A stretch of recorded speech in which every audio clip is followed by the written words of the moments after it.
Bien, hermanos, la predicación entonces lleva por título Cuando el pueblo de Dios peca. Vamos a Esdras capítulo 9. Este es un capítulo conocido por ser una de las oraciones más hermosas que se elevan, pero también en un momento muy triste en la Escritura. Es una oración modelo sobre arrepentimiento y confesión de pecado. Perdón, hermanos, escucho como que se acopla un poco, no sé si... ok. Entonces les pido si pueden ver ese tema para que no sea desagradable.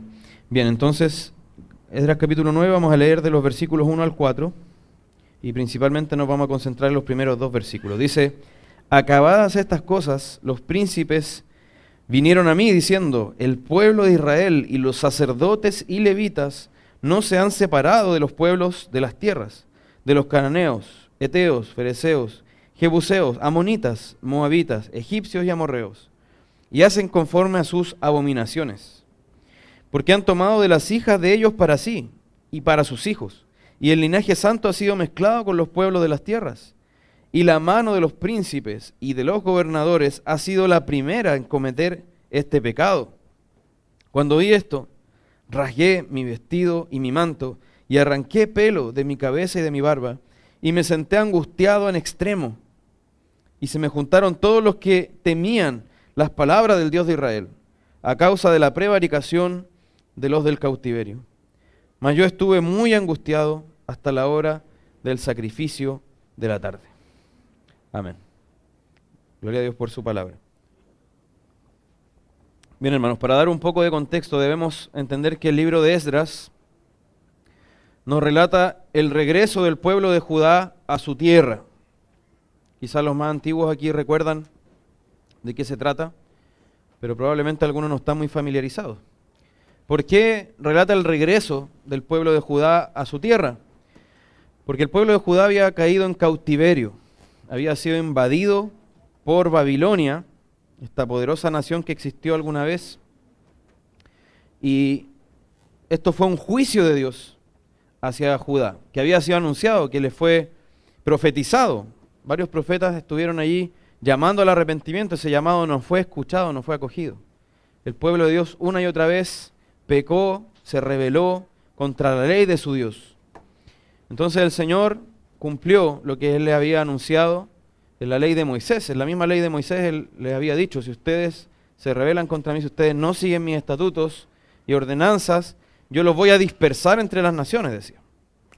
Y Él tuvo paciencia, tuvo misericordia por mucho tiempo, hasta que en un momento ya la medida de sus pecados colmaron la paciencia que el Señor había demostrado. Pero el Señor aún así les muestra misericordia, porque les dice que ese cautiverio va a durar 70 años. Les anuncia eso en el profeta Jeremías. Entonces, luego de que pasaron esos 70 años, el Señor tuvo misericordia de este pueblo rebelde y despertó el corazón de un rey pagano, como era Ciro, rey de Persia.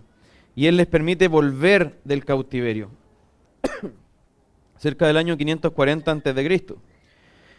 Ahora, este retorno del cautiverio no fue de una vez todos juntos, sino que fue en varias oleadas. Volvieron en varias oleadas y algunos nunca volvieron. Entonces volvió una oleada, un grupo, cerca del año 540 a.C., y luego volvió un segundo grupo que fue liderado por Esdras. Ese es el grupo que está a cargo de alguna manera de Esdras. Él lo está liderando en su retorno. Y ese segundo grupo volvió 80 años antes del primer grupo. O sea, bastante tiempo después del primer grupo. Y después un tercer grupo vuelve unas décadas después con Nehemías. Ahora, ¿qué pasó cuando ellos volvieron? El primer grupo, sobre todo, enfrenta una oposición de los pueblos vecinos. Debemos entender que Israel y Judá tenían enemigos históricos.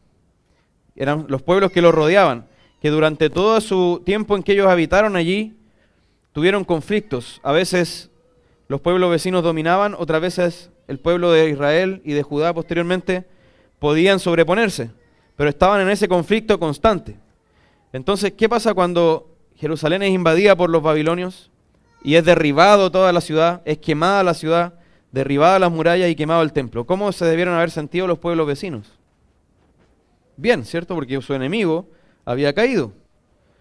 Y de hecho, Abdías también nos habla de eso, de la alegría de los vecinos cuando cayó el pueblo de Dios. Y cómo el Señor maldice esa alegría.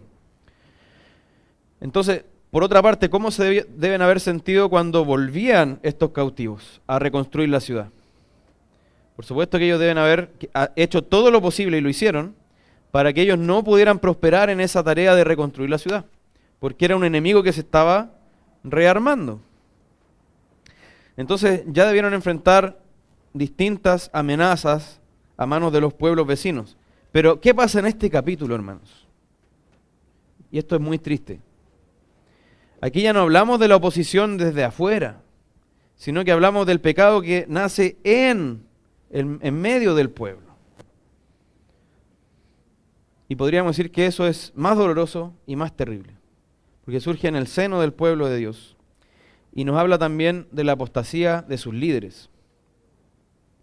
Recuerdo una vez un pastor que decía, con el que conversaba, que me decía: me he esforzado mucho por proteger a mi iglesia de las amenazas externas, decía él, pero no me daba cuenta que desde adentro también surgía putrefacción.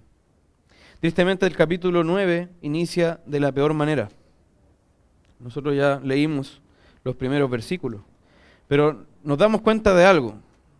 Esdras llega, después de un largo viaje que está en el capítulo 8, donde él habla de cómo el Señor los sostuvo, de cómo el Señor los prosperó en su viaje, los guardó del mal, y les permitió llegar con éxito, sanos y salvos. Pero dice que acabadas estas cosas, o sea, pasó eso, llegaron, y se acercan entonces los príncipes. Acá nos dice, estos príncipes vienen a denunciar algo que estaba haciendo el pueblo que ya había llegado antes.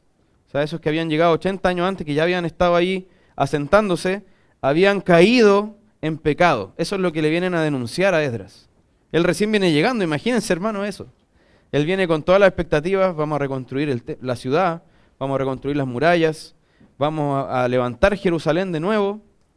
Vienen con todo este impulso de que el Señor los había venido apoyando en el viaje, y lo primero que le dicen, poco después de llegar, es: mire lo que está pasando, Esdras. Mire lo que está pasando. ¿Qué había hecho el pueblo? Incluyendo a los sacerdotes, hermanos, y los levitas. ¿Qué había hecho? 3 pecados. Habían tomado para sí mujeres extranjeras, mezclando el linaje santo con los pueblos de las tierras. En segundo lugar, no se habían separado de los pueblos de la región. Es decir, ellos, por lo que nos dice también el contexto de Esdras y Nehemías, estaban manteniendo ya una relación con esos pueblos, cosa que no debían hacer. Y tercero, que es una consecuencia de todo esto, estaban haciendo conforme a las abominaciones de esos pueblos. Ya no era una mezcla solo cultural, comercial o matrimonial, sentimental, podríamos decir. Era una mezcla también espiritual y religiosa. Una corrupción espiritual y religiosa. Entonces podemos hacer un diagnóstico de esta caída. Y eso es algo que debemos hacer, hermanos, también con nuestra vida. Cuando nosotros veamos que hemos caído, debemos hacer un diagnóstico de esa caída y sacar conclusiones espirituales de ese momento y cómo podemos evitar caer en un futuro. Entonces lo primero que vemos es un liderazgo que guía hacia el mal. Hermanos, este pecado que vemos aquí fue cometido con una terrible agravante. Los sacerdotes y levitas estaban involucrados. Se mencionan aquí como parte de los que estaban allí cometiendo ese pecado. Entonces, debemos recordar nosotros, hermanos, ¿qué debían hacer los sacerdotes y levitas? Ellos estaban encargados de representar al pueblo ante Dios.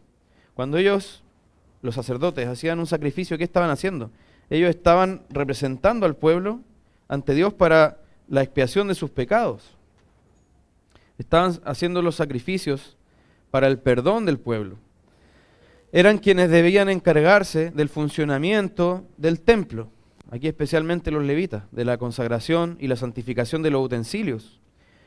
Y además quienes debían enseñar la ley al pueblo. Ellos debían ser ejemplo de santidad y de pureza. Entonces, estas personas eran las que habían incurrido en este pecado también, flagrante, gravísimo, abierto delante de Dios.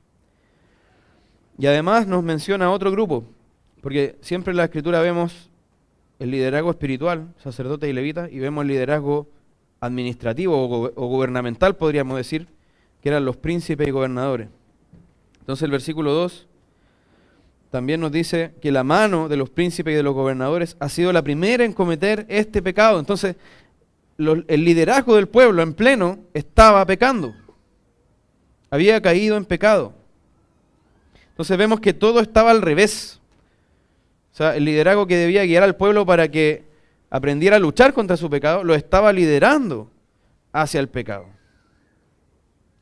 Y en otro tiempo, esto es triste porque en los primeros capítulos de Esdras se nos menciona cómo los príncipes gobernadores, los jefes de las casas paternas, es decir, los jefes de las familias, de los grupos de familia, ellos habían guiado al pueblo hacia el bien, hacia reconstruir, hacia cumplir el mandato de Dios, la labor que el Señor les había encomendado, pero ahora lo guiaban hacia el pecado. Incluso en el capítulo 4 de Esdras nos dice cómo algunos vecinos, algunos pueblos vecinos se acercaron engañosamente diciendo que querían ayudar a reconstruir. Pero ellos lo rechazaron, le dijeron, no, nosotros los siervos de Dios vamos a trabajar en esto. Y lo rechazaron, ¿por qué? Porque esos que venían a ayudar fueron descendientes de los que en algún momento eran parte del pueblo de Dios, pero se mezclaron con los pueblos de la tierra. Es decir, hicieron alguna vez en el pasado lo que ellos estaban haciendo en este capítulo 9. Pero en el capítulo 4 ellos habían reaccionado bien. ¿Se entiende? O sea, nosotros no podemos trabajar con ustedes porque ustedes mezclaron nuestra fe con la fe de los pueblos de la tierra. Mezclaron nuestro linaje con el linaje de los pueblos de la tierra. Ellos en ese momento habían reaccionado bien, habían rechazado a los falsos, pero ahora estaban cayendo en el mismo pecado. Este remanente que había vuelto a Jerusalén desde Babilonia para reconstruir el templo y la ciudad, había sido perseguido, hermanos, por servir al Señor. Ellos habían soportado difamaciones, habían soportado intentos de soborno, habían soportado amenazas, habían soportado incluso violencia por trabajar en la obra de Dios. Habían sabido, como decíamos, identificar a los falsos, pero a la vuelta de 1 o 2 generaciones se volvieron a los mismos pecados con los que sus padres antes habían provocado ira al Señor. Y una ira que justamente tuvo como consecuencia el exilio en Babilonia. Ellos así respondieron a la misericordia que el Señor les demostró. Imagínense, el Señor no tenía por qué primero exiliarlos. Podría haberlos fulminado allí. Era lo que merecían. Y hay casos en la Biblia, los hijos de Coré, ¿qué pasó con ellos? Se los tragó la tierra, hermanos, por juicio de Dios. Podría haber pasado lo mismo, pero el Señor los exilió. Es decir, les preservó la vida. Y el exilio no era para siempre, era 70 años. Les permitió volver, los cuidó en el regreso, movió los corazones de los reyes, incluso paganos, para que eso pudiera ser así. Y así ellos le pagaban a Dios, a esa misericordia que le había demostrado. Y esto es grave porque ellos sabían, ellos tenían conocimiento, sabían que el Señor los había perdonado. Ellos sabían todo lo que Dios había hecho. Supieron del cuidado y la provisión de Dios y aún así se rebelaron. John MacArthur dice, es inconcebible que los judíos descendieran tan rápidamente por el desastroso sendero de la idolatría. Ni la ira de Dios en el exilio en Babilonia, ni la gracia de Dios en el retorno eran suficientes para detenerlos de apartarse otra vez. Es decir, no aprendían ni por las buenas ni por las malas. Y tal fue el desvío del pueblo que en el siguiente capítulo nos dice que dentro de los que estaban cometiendo este pecado estaban los hijos y sobrinos de Jesúa. ¿Quién era Jesúa? Uno de los que había liderado el primer grupo que volvió desde el cautiverio. Y está relatado, era el sumo sacerdote, de hecho en Zacarías capítulo 3 nos habla cómo el Señor obró en él poderosamente, después lo pueden revisar, y cómo se les llama a la obra en Ageo. Pero sus hijos y sus sobrinos ya habían caído en este pecado. Entonces casos como este, y aún otros más terribles como el de Judas que revisamos anteriormente, nos enseñan que el estar en una posición de liderazgo, el haber sido privilegiado con un mayor conocimiento de las cosas espirituales, no garantizan ni madurez, ni firmeza, ni perseverancia espiritual en esa persona. No son garantías. Nadie puede aferrarse y decir, es que yo soy pastor, es que yo soy diácono, entonces yo no voy a caer en esas cosas, no. O nadie puede decir, es que yo soy hijo de pastor, es que mi familia es toda cristiana. Nada de eso garantiza ni tu firmeza, ni tu madurez, ni tu perseverancia. Debes estar alerta, debes tener cuidado. Y en algunos casos todos estos privilegios que se tuvieron solo aumentan el peso de la condenación. En segundo lugar, vemos una tendencia perversa a caer en los mismos pecados. En este caso, ¿cierto?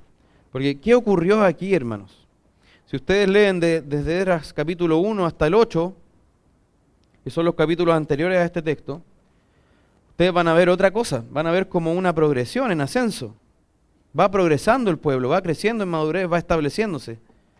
Y de repente del capítulo 8 al 9 es como un abismo.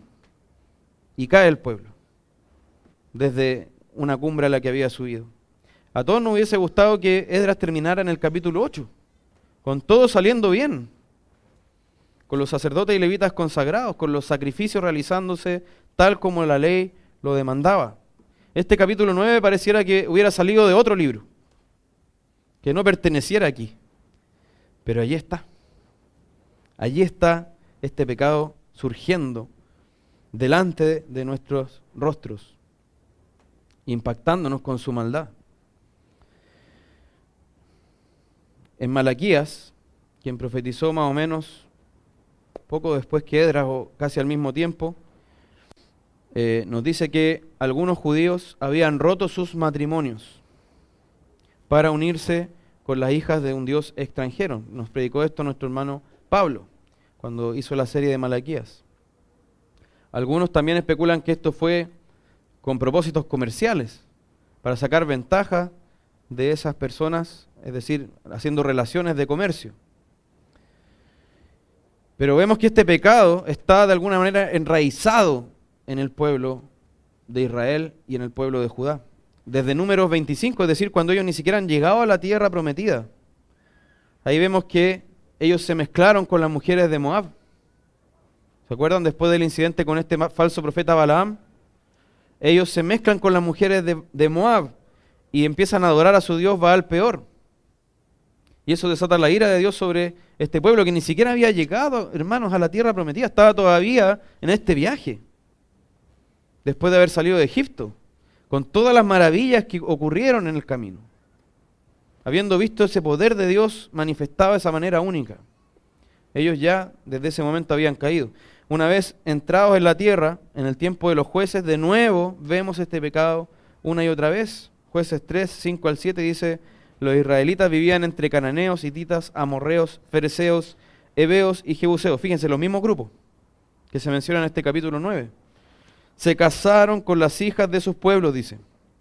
Y a sus propias hijas las casaron con ellos y adoraron a sus dioses. Los israelitas hicieron lo que ofende al Señor. Se olvidaron del Señor su Dios y adoraron a las imágenes de Baal y de Asera. Ya en el tiempo de los jueces nuevamente. Después en el tiempo de los reyes, también, una y otra vez. Tan temprano como el reinado de Salomón, hijo del gran rey David. Él también cayó en este pecado. Dice en 1 Reyes 11, lo leímos hace poco en las lecturas bíblicas de la semana. Dice, además de casarse con la hija del faraón, el rey Salomón tuvo amoríos con muchas mujeres moabitas, amonitas, edomitas, sidonias e hititas. Todas ellas mujeres extranjeras que procedían de naciones de las cuales el Señor había dicho a los israelitas: no se unan a ellas, ni ellas a ustedes, porque de seguro les desviarán el corazón para que sigan a otros dioses. Súper claro. Con tales mujeres, dice, se unió Salomón y tuvo amoríos. Tuvo 700 esposas que eran princesas y 300 concubinas. Todas estas mujeres hicieron que se pervirtiera su corazón. Y después dice que llegado a viejo, construyó incluso, hermanos, fíjense, construyó altares para los dioses de sus esposas. para que las adoraran, para que esas esposas adoraran a sus dioses. El mismo que tuvo a su cargo la gran misión, hermanos, de construir el templo a Dios. El templo de Salomón. Imagínense qué privilegiada misión. Tremenda, hermosa. Es conocido por esto Salomón. Pero terminó, cuando era viejo, construyendo altares paganos. ¿Tenemos razones para estar alertas? Y todo esto ocurrió a pesar de que esta práctica estaba prohibida por la ley de Dios hace mucho tiempo. Deuteronomio 7, del 3 al 4 dice: tampoco te unirás en matrimonio con ninguna de esas naciones. No darás tus hijas a sus hijos, ni tomarás sus hijas para tus hijos, porque ellas los apartarán del Señor y los harán servir a otros dioses. Desde entonces, dice, la ira del Señor se encenderá contra ti y te destruirá de inmediato. Hermano, esto no tiene que ver con algo racial, si alguien está pensando de esa manera. Porque estos pueblos vecinos compartían con Israel, o varios de ellos compartían el trasfondo semita. Eran hijos de Sem, descendientes de Sem. Esto tenía que ver con algo espiritual. El pueblo de Israel debía ser santo para Dios, y el mezclarse con los pueblos de la región haría que ellos comenzaran a desviarse a la idolatría, a sus ritos, a sus costumbres abominables. Iba a hacer que ellos contradijeran las Escrituras con sus vidas y que provocaran a ir al Señor. Y eso terminó ocurriendo siempre, hermanos. Siempre. Como le gusta decir a nuestro querido pastor Miguel Ceballos, él siempre repite esto: hay una oración que ningún creyente debería estar haciendo. Señor, convierte a mi novio. Convierte a mi novia. Nunca un creyente debería estar orando así. Porque él nunca debería ponerse en la posición de unirse, de querer unirse a sabiendas a alguien que no cree en Dios, que no está entregado al Señor con su vida. Una vez nuestro hermano Pablo dijo algo muy cierto: si tú quieres destruir una iglesia, no te puede faltar el ingrediente de los matrimonios mixtos. Es terrible. Y aquí, ojo, no estamos hablando de aquellos que llegaron a la fe, que fueron convertidos ya estando casados con una persona no creyente. Ese es otro caso. Y el que la Biblia no lo trata como desobediencia. Acá estamos hablando de aquellos que a sabiendas unieron sus vidas en pacto matrimonial con incrédulos. Ese es un atentado no solo contra la propia alma de quien lo hace, sino contra la iglesia del Señor y contra el Dios mismo de esa iglesia. Si nosotros vemos siempre en la Escritura, siempre, casarse con extranjeros estuvo ligado a decadencia espiritual e idolatría. El que se casara con un pagano se iba a inclinar a adoptar las creencias y las prácticas paganas de esa persona.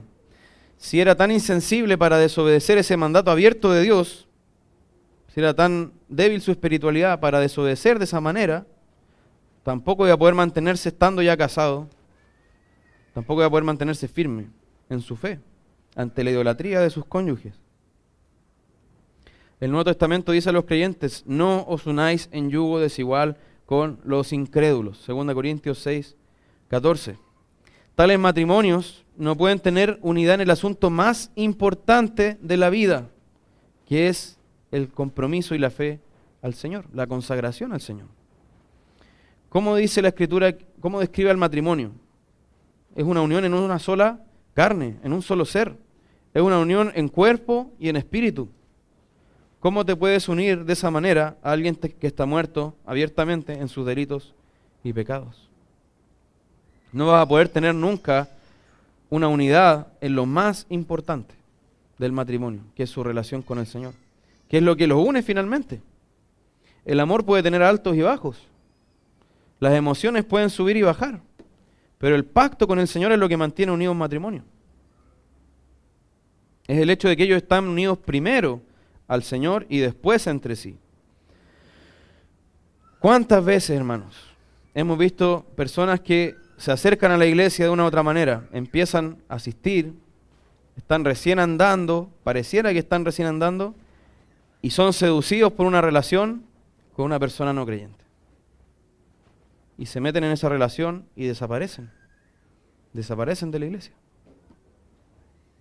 Optan por satisfacer sus deseos con esas personas, en vez de honrar al Señor. Yo he visto al menos muchos de estos casos. Y mucha gente no pone atención a este problema solo para tener que lamentarse después. Algunos dicen, no, bueno, ahí veremos, ahí veremos. Ahí el Señor, yo creo que Él va a orar. Y se exponen a eso. Y después, cuando están casados, ya se dan cuenta lo que era esto. Y se dan cuenta que ya están atrapados en eso. Y sufren. Cuidado, no debes permitir que la emoción o la pasión te cieguen ante la máxima importancia de esta decisión, que es casarse. No puedes casarte, si estás soltero, hermano o hermana, no puedes casarte a quien no puede estar unido espiritualmente. No puedes casarte con alguien que no te esté llevando al Señor. No puedes casarte con alguien que no te esté ayudando a consagrarte más. Cuidado. Aquí estamos hablando de sacerdotes y levitas. Ellos tomaron mujeres extranjeras, pero conocían bien las advertencias porque ellos estaban encargados no solo de conocer la ley de Dios, sino de enseñarla. No les importó desobedecer a Dios y repetir el mismo pecado que ellos también podían ver en la ley, que produjo terribles consecuencias. Y de hecho, estamos en el capítulo 9 de Esdras. Una generación después, en Nehemías, repiten el mismo pecado. Es terrible, hermanos. ¿Cómo se explica esto? Nosotros vemos este episodio y parece inesperado. Parece inesperado todo esto, pero en realidad no lo es tanto. Es sorprendente el pecado y la maldad, sí. Pero así como que no pudiéramos esperar, sí podíamos esperar de alguna manera, porque ellos antes tuvieron que cometer otros pasos para llegar a este punto. Tenemos una tendencia perversa a caer en los mismos pecados una y otra vez. Hermano, una de las cosas, yo puedo asegurar esto, me atrevo a asegurarlo. Una de las cosas que más nos molestan en los demás es que caigan en los mismos pecados siempre, ¿o no? Otra vez, ¿todavía no aprendes? ¿Cómo es posible? No lo puedo entender, no me cabe en la cabeza. Pero ¿cuántas veces tú le has pedido perdón al Señor por el mismo pecado? ¿Cuántas veces? ¿Haces la misma oración de arrepentimiento? Entonces, una de las razones que más nos irritan en los demás, que es que ellos caigan en lo mismo siempre, es una de las razones por las que más nosotros rogamos misericordia al Señor cuando se trata de nosotros. Entonces hay una tendencia a cometer los mismos pecados, no solo en nuestra vida, sino en los pecados que antes han ocurrido en el pueblo de Dios, en los que antes el pueblo de Dios ha caído. Y esto es algo que debemos entender, hermanos. Para esto no debemos hacer ningún esfuerzo. Usted no tiene que hacer ningún esfuerzo para ser un rebelde porfiado que tropieza siempre con la misma piedra. Ningún esfuerzo. Solo deslizarse. Y va a ser lo mismo siempre. Por eso el apóstol Pablo le dice a Timoteo, disciplínate para la piedad, ejercítate para la piedad. Eso es lo que requiere disciplina, ejercicio, esto no. Esto sale solo. Pero hermanos, el Señor nos ha dado su Espíritu. El Señor ha dicho que habita en nosotros, es decir, nos ha dado todo lo que necesitamos para vencer. Que alguno puede estar diciendo, sí, somos pecadores, entonces conformarse con su pecado. Pero el Señor está diciendo que no solo puedes vencer con su Espíritu, sino que debes vencer de la mano de su Espíritu. El profeta Zacarías había profetizado sobre esto algunas décadas antes de que esto ocurriera. Él le estaba llamando, no vuelvan a caer en los mismos pecados de sus padres. No vuélvanse a mí. Pero aquí vemos que finalmente cayeron. Segunda de Pedro 2:22 dice, el perro vuelve a su vómito y la puerca lavada a revolcarse en el lodo. Y aquí alguien puede decir, sí, hermanos, así es nuestra vida. Pero aquí no está hablando de los cristianos cuando dice esto Pedro. Está hablando de los falsos. Hermanos, cuidado, no nos conformemos con el pecado. No hagamos un pacto de convivencia con el pecado. No haga un tratado de paz con el pecado. La única actitud que puede tener un creyente hacia el pecado es guerra. Y una guerra de la que no hay vacaciones. Pero no es una guerra imposible de llevar, porque el Señor ha dicho que Él va a llevar el yugo con nosotros. El Señor ha dicho que Él va a pelear con nosotros esta batalla. Entonces la Escritura nos habla constantemente de la necesidad de no confiarse, de estar alerta. Debemos tener siempre a la vista la terrible advertencia que está en Hebreos capítulo 6. Cada vez que leo eso tiemblo, hermanos. Cuando habla de los que una vez fueron iluminados y gustaron del don celestial y fueron hechos partícipes del Espíritu Santo, y asimismo gustaron de la buena palabra de Dios y los poderes del siglo venidero, ¿y qué cosa? Y recayeron. Este pasaje está hablando de aquellos que se han congregado junto con los hermanos, que uno los puede contar en medio de la iglesia. Han sido entonces partícipes de alguna manera externa del Espíritu y alimentados con la palabra, han gustado de alguna manera externa del don celestial. Parecieran estar allí junto con los otros disfrutando de los mismos beneficios, de la misma gracia, pero retroceden y dan la espalda a Cristo. No te duermas, hermano, hermana, por favor. No te duermas, ya que puedes deslizarte por barrancos resbalosos si no atiendes a las señales del camino. El Señor nos ha dejado señales en el camino. Nos ha dejado advertencias. 1 Corintios 10, 11 y 12 dice: estas cosas les acontecieron como ejemplo al pueblo de Dios rebelde, está hablando aquí. Y están escritas para amonestarnos a nosotros, a quienes han alcanzado los fines de los siglos. Así que el que piense estar firme, mire que no caiga. Nos está diciendo, miren el caso de ellos, este pueblo, todos estuvieron bajo la nube, todos pasaron por el mar, que se abrió, ¿cierto? Todos recibieron el maná, todos bebieron el agua de la roca, pero muchos de ellos fornicaron, adulteraron, muchos de ellos murmuraron y provocaron a ir al Señor y no entraron a la tierra prometida. Hermano, y esto también es terrible. A veces, incluso viendo las consecuencias del pecado, habiéndolas visto, ya sea en nuestra familia, en conocidos, en gente que es puesta como ejemplo en la Escritura, podemos igual caer en esos pecados. Esto nos está diciendo, estos ejemplos que encontramos en la Escritura, nos están diciendo que hay muerte en la rebelión. No puedes juguetear con la idea de la rebelión. Hay muerte allí. El Señor sigue siendo santo, 3 veces santo, sigue abominando el pecado.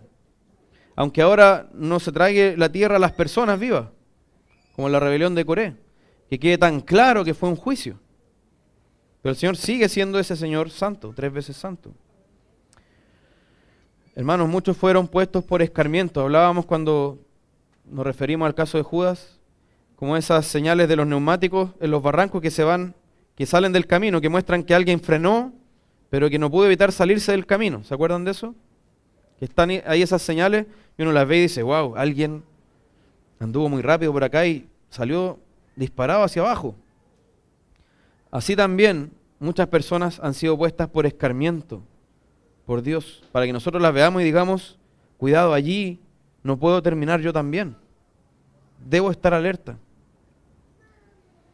Gran parte de los que fueron destruidos disfrutaron de las mismas bendiciones que el resto del pueblo de Dios y eran contados con ellos, pero no perseveraron hasta el final, no honraron a Dios con sus vidas. El apóstol Pablo nos está diciendo, ten cuidado para que no termines como ellos. También tenemos un pecado público que evidencia un proceso de decadencia anterior. Nosotros vemos que los príncipes y gobernadores y los sacerdotes y levitas habían caído, pero eso revela que su corazón se había apartado del Señor hace un tiempo. Ellos venían experimentando una decadencia espiritual continua que finalmente los llevó a este pecado. Porque este pecado es flagrante, hermanos, es abierto. Es una violación tan grande a la ley de Dios que no puede haberse producido sin antes haber experimentado un apagón espiritual. ¿Es que acaso ellos no sabían que debían apartarse las mujeres extranjeras? Sí lo sabían, muy bien. Pero ¿qué pasó en ellos, hermanos? Veamos lo que pasó en ellos. Ellos ven esto en la Escritura Pero ¿qué deciden hacer? En vez de tener temor de Dios, ellos dicen, no, mi deseo es más fuerte. Lo que yo siento aquí, mis ganas de satisfacer este deseo es más fuerte que mi temor a Dios, que mis ganas de obedecer su palabra. Hay un dicho que reza así, dice, ningún hombre se vuelve vil de repente. Nosotros sabemos que todos somos pecadores, la palabra lo dice, pero acá estamos hablando de una vileza que manifiesta una corrupción especialmente intensa. Entonces nadie llega a esa corrupción especialmente intensa así de repente. Para llegar a este punto el pecado se tuvo que haber estado cocinando a fuego lento en el corazón de estos hombres. Y luego ya estalló el hervor, que fue este pecado. Pero ese fuego ya estaba calentando esa agua desde antes. Y no estamos libres de esto, hermanos. No estamos libres, hermano. Yo te hablo, quiero hablar a tu corazón. No pienses en otra persona en este momento. Piensa en ti, en tu corazón. No estás libre de esto. Cede al pecado 1 milímetro y se va a tomar 1 kilómetro. Ábrele solo un poquito la puerta y él va a pasar rompiendo todos los muros, rompiendo todo a su paso. Acepta jugar con el pecado solo un momento y vas a terminar con unas pesadas bolas de acero encadenadas a tus pies. Cada pequeño pecadillo, que para ti es un pecadillo, que te permites, aunque sea solo una imaginación que tú te permites entretener, ya está abriendo paso a un camino de destrucción. Debemos verlo así, hermano, porque así es. Así es. Debemos estar alerta. Como hemos dicho otras veces, cuando tú pienses que tienes controlado al pecado, cuando tú dices, no, si yo lo tengo bajo control, ahí el pecado te tiene completamente ya en sus fauces. Y es muy probable que ellos ya en Babilonia hubieran comenzado con esta decadencia. Y esto porque el contacto con una sociedad que está bajo pecado, querámoslo o no, va generando corrupción en nosotros. Pensemos en el caso de Lot. ¿Qué dijo él al principio, cuando estaba todavía con Abraham? Quiero mejores pastos. Ya no alcanzamos los dos. Con todo nuestro ganado no alcanza este pasto aquí. Quiero mejores pastos. Y dice la Biblia que fue poniendo sus tiendas hacia Sodoma. Fíjense que empezó hacia allá como que no quiere la cosa. Fue poniendo las tiendas hacia allá. Después ya estaba allá viviendo con toda su familia. ¿Y qué pasaba después? Su familia no quería salir, hermano. La mujer no puede evitar mirar atrás. Se convirtió en una estatua de sal. ¿Y qué pasó con sus hijas? Hermanos, Lot y sus hijas cayeron en un pecado que quizá habría hecho sonrojar a los sodomitas. Tuvieron relaciones sexuales, hermano, incesto. Lot.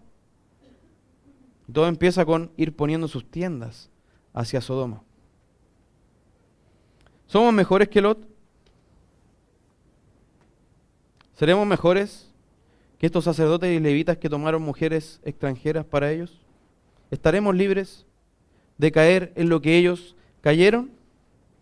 Hermano, piensa una cosa. ¿Cómo nos habrá afectado ver tanta perversión en las calles? ¿Ustedes se acuerdan antes, hace 20 años, qué hubiera pasado si 2 hombres se besaban en la calle? Hace 30 años, hace 40 años. De a poco, hermanos. De a poco, el pecado va corrompiendo, nos va acostumbrando. Recuerdo unas notas periodísticas que recordaron hace poco, o sea, salieron hace poco nuevamente, de los años 90, 91.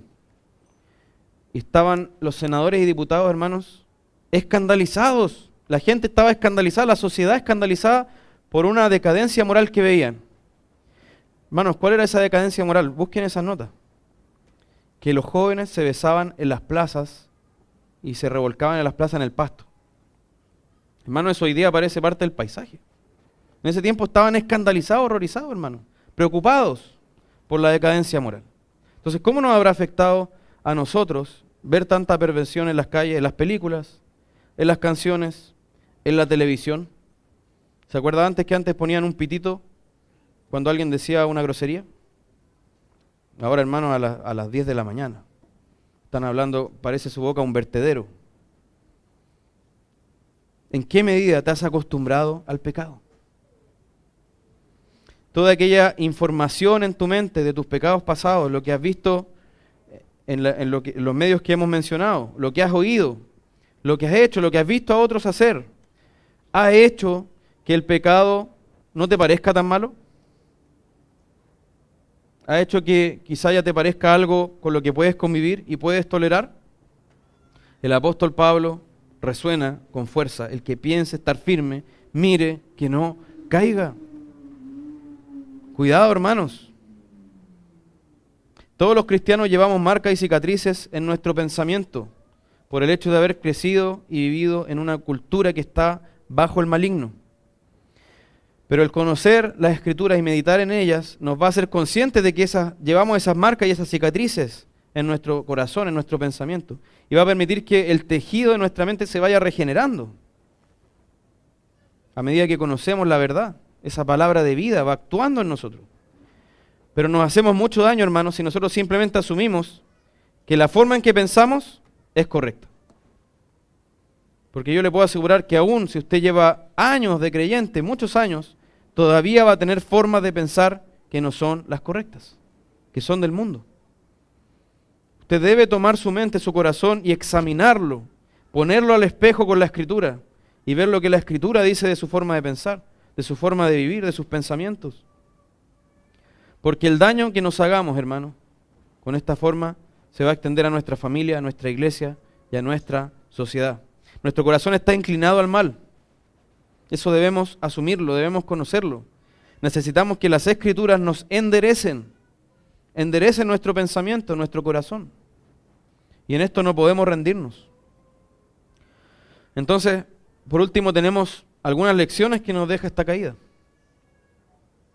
Hermanos, no podemos dejar de destacar que solo algunas generaciones, después de llegar del cautiverio, ya tenemos un pecado tan abierto, hermanos, tan evidente, tan flagrante. ¿Qué pasó entre la generación que volvió a Jerusalén tan piadosamente y esta generación que cayó tan estrepitosamente? ¿Qué pasó? Pensemos en algunos avivamientos, en algunos momentos que se consideran en la historia de la iglesia como avivamientos. Parece haber un gran fervor en un momento, un gran despertar, así se le llama también. Pero luego, ¿qué viene? Un periodo de acostumbramiento, después un periodo de apatía y luego la caída. En un tiempo, una iglesia puede haber estado llena de personas que querían servir al Señor, que se desvivieron, como decimos en Chile, se partieron la espalda, se partieron el lomo por la gloria de Dios, por servir al Señor. Pero después puede venir una segunda generación que se hace cargo de la congregación y que no tiene ese fervor inicial. Y luego para una tercera generación, toda esa devoción puede haberse apagado. Y la doctrina puede haberse desviado tanto y la obediencia puede ser tan ausente que ya aparece otra iglesia. Por eso debemos tener cuidado, hermanos, con tratar de vivir de momentos extraordinarios. Que es bueno que queramos un avivamiento, o sea, que las personas despierten de un letargo, que busquen al Señor. Pero debemos tener cuidado de vivir siempre como para este momento extraordinario. Porque el Señor nos llama a vivir en lo ordinario, en obediencia a su palabra, llenos de su Espíritu. Y una de las cosas que debe llamarnos la atención es que estos hijos de Jesús, este sumo sacerdote que lideró el primer grupo, cayeron. No debemos dormirnos, no podemos confiarnos. Debemos preocuparnos celosamente de apuntar una y otra vez a la Escritura, hermanos. Una y otra vez. No podemos dormirnos. Debemos volver a la verdad para que ella nos transforme, para que ella actúe en nosotros. Una y otra vez. Como decía el pastor Sugiel Michelén, no podemos dar por sentado al Evangelio. No podemos simplemente asumir que el Evangelio le va a llegar por osmosis a nuestros hijos. Así como por estar con nosotros, por el ambiente, como se pegaría en un resfriado, le va a llegar el Evangelio. No es así. La Escritura nos dice en Deuteronomio 6, cuando andes por el camino, al acostarte, al levantarte, en todo momento, hermanos. Debe estar la palabra en tu boca, enseñándola a tus hijos. Debe ser algo cotidiano en tu casa. Y tenemos momentos de adoración familiar. Amén. Y esos momentos no deben cesar. Pero debe ser algo natural, no solo a unas horas determinadas, sino en todo momento la palabra debe estar en nosotros. Debemos ocuparnos activa y conscientemente de presentar el Evangelio a nuestros niños y jóvenes. Hermanos, de ser ejemplos para ellos. Por eso mi llamado también es que oremos por los niños de la congregación, no solo por nuestros hijos. Oremos por los niños y jóvenes de la congregación. Preocupémonos de cómo están. Preocupémonos de que la palabra esté de continuo en nuestras conversaciones. El costo de no hacer esto es muy alto, muy alto. El trabajo de décadas puede irse a la basura en tan solo 1 o 2 generaciones, hermanos. Hermanos, hay iglesias en Europa que hoy son bares y hoteles, donde antes se adoró el nombre del Señor. Ahora hay hasta skate parks, gente que hace skate en las iglesias, hermano. Adentro del templo. No podemos dormirnos. Una hora que comenzó andando en la verdad puede terminar sirviendo a la mentira. Una congregación que partió siendo una lumbrera para el mundo puede terminar en la más densa oscuridad. Y ya puede ser indistinguible del mundo que la rodea. Entonces, los versículos que analizamos tenemos el diagnóstico de una caída. Ahí tenemos cómo se puede arruinar el pueblo de Dios con un pecado nacional. Es una caída que se veía venir y que nos deja muchas lecciones. En nosotros, hermanos, está la materia prima para cometer estos mismos pecados y peores. Eso es lo que nos debe también mantener alerta, saber quiénes somos, hermanos. Si usted sabe quién es realmente, usted sabe también, entonces, que la maldad que hay en usted puede destruir la iglesia. Usted tiene en sí mismo la materia prima para dividir hasta la más unida de las iglesias. Y el Señor por eso nos llama solícitos en guardar la unidad en el vínculo de la paz. Para eso hay que esforzarse. Entonces el pueblo de Dios está llamado a ser santo como el Señor es santo. Está llamado a reflejar su carácter, hermanos. Está llamado a reflejar su pureza, a ser luz del mundo, a brillar como luminares en medio de una generación que es corrupta y perversa. En palabra del apóstol Juan, 1 Juan 1, 6, 7, si decimos que tenemos comunión con Él y andamos en tinieblas, mentimos y no practicamos la verdad. Pero si andamos en luz como Él está en luz, tenemos comunión unos con otros y la sangre de Jesucristo nos limpia de todo pecado. Hermanos, los de Judá no cumplieron con este llamado. Se contaminaron con las costumbres de los pueblos paganos, con las abominaciones que ellos cometían. Ya no eran luz, sino que se habían confundido con las tinieblas. Hermanos, Mateo 5:13 dice, ustedes son la sal de la tierra. Pero si la sal se vuelve insípida, ¿cómo recobrará su sabor? Ya no sirve para nada, sino para que la gente la deseche y la pisotee. Hermanos, no podemos volvernos insípidos. Tenemos que mantenernos siendo la sal del mundo. Y eso únicamente se hace aferrándonos al Señor, aferrándonos a su palabra, entregándonos a Él como sacrificio vivo.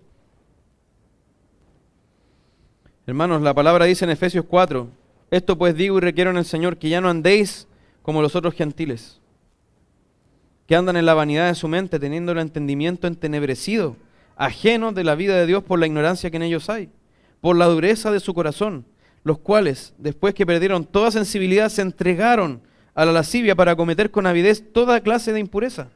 Mas vosotros no habéis aprendido así a Cristo, dice, si en verdad le habéis oído y habéis sido por Él enseñados, conforme a la verdad que está en Jesús. Hermano, ¿a quién le está hablando acá? ¿Quién eran los efesios? Eran creyentes, hermano. Le está diciendo, ya no anden como los otros gentiles. ¿Por qué tendría que decirle esto a la iglesia? ¿No son todos santos? ¿No lo tienen todo claro ya? Hermano, ¿por qué le dice esto a la iglesia? Porque necesitamos una y otra vez recordar estas exhortaciones. Le está diciendo, no vivan como los que no tienen a Cristo. No vivan como los que están apagados en tinieblas. Dense cuenta que ustedes son luz ahora. Hermanos, acá no se trata simplemente de que nosotros digamos, bueno, vamos a marcar la diferencia porque nosotros tenemos valores y principios. Eso lo puede decir alguien que no tiene a Cristo también. He escuchado a una persona judía que lo dice, de religión judía, que habla de esto. Nosotros tenemos valores y principios. He escuchado católicos diciendo esto, católicos romanos. Nosotros tenemos valores y principios. Pero ¿cuál es la diferencia del pueblo de Dios? Nosotros hemos sido perdonados por Cristo. Nosotros tenemos al Espíritu Santo viviendo en nosotros. Esa es la diferencia. Y eso produce una transformación desde dentro de nuestras vidas. Es la palabra que actúa, dice Pablo, en los creyentes. Eso es lo que produce la diferencia. No se trata simplemente de decir, vamos a marcar que somos distintos. Importa el por qué, y es porque somos un pueblo que Dios ha llamado de las tinieblas a la luz, para que seamos su nación santa, pueblo adquirido por Dios, para que anunciemos las virtudes de aquel que nos llamó desde las tinieblas a la luz, a su luz admirable.